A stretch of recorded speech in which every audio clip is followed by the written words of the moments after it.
जो झंडो खणी ईंदो हर उम्मतीअ खे मुस्तफ़ा याद करे छॾींदो। पिटाई साहब रहमतुल्लाह अलैह फरमाए थो माणिको मिट सदो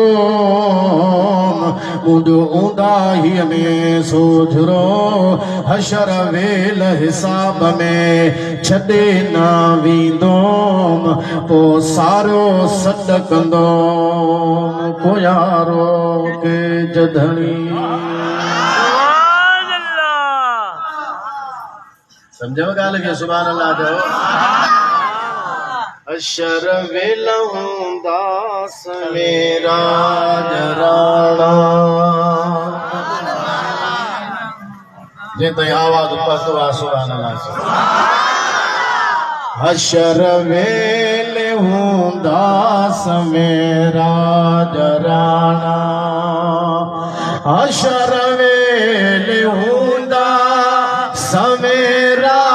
जराना तनी में मोहम्मद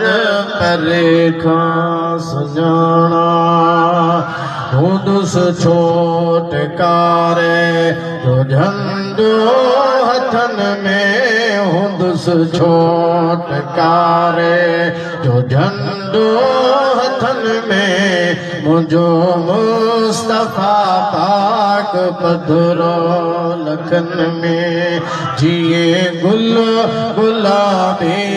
आसोनो गुलन में।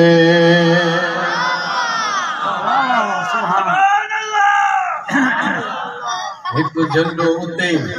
मां आखिरत जी पहिरीं ॻाल्हि कही रहिजी न वञे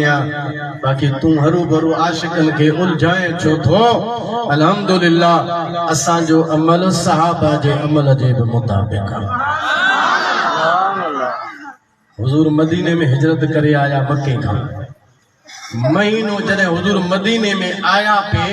त महीनो हो रबीउल अव्वल जो बस आखिरी ॻाल्हि तकरीर खत्म। केड़ो महीनो हो रबीउल अव्वल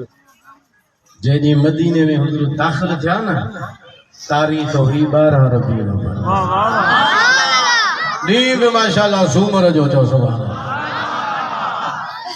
बुरैदा असलमी कुबा खां पहिरियां हुजूर जे अॻियां वेठ बीठो काफ़िरनि ऐलान कयो त हुजूर खे जेको वठी ईंदो त असां हेतिरा 100 उठ इनाम में ॾींदासीं। हिन चयो त भाई 100 उठ रखिया अथऊं 70 पाण सां गॾु साथी वतई हलो गॾिजी वांगारी वठी आयो हलो इनाम मिलंदो साईं खे वठी ईंदासीं वठी ॾींदासीं मके वारनि खे। हुजूर वेठा हुजन हिन जा हमरा 70 अची लथा अबू बकर सिद्दीक साईं खे फरमायो हिन खां पुछी छा मतलब आहे हिन जो एतिरा सारा वेठा आहिनि। बुरैदा आयो हुजूर फरमायसि मसमुक नालो छा अथई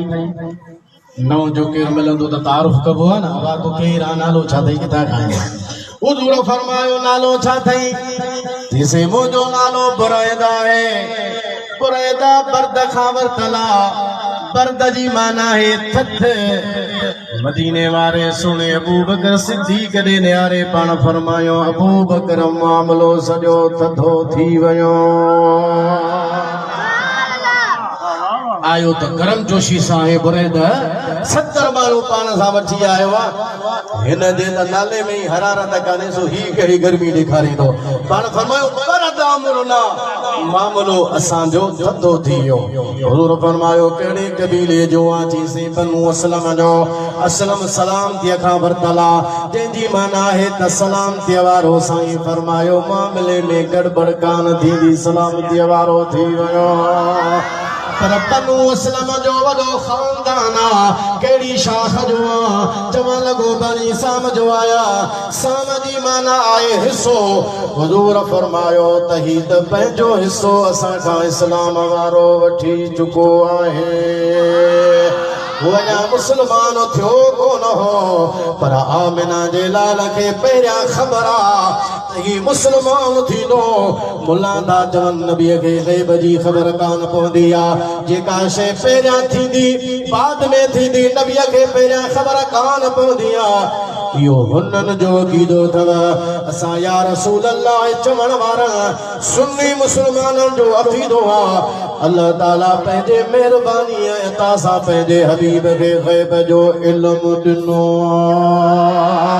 बुरैदा असलमी जे लाइ पाण फरमायो इस्लाम जो हिस्सो वठी चुको आ बुरैदा असलमी जे मथां थधि अची वई मां मंदर में इस्लाम हुजूर जी मुहब्बत अची वई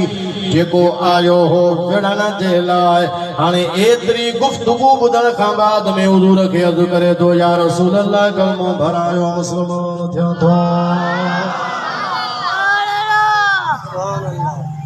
कलमो भरी अशहदु अल्ला इलाहा इल्ला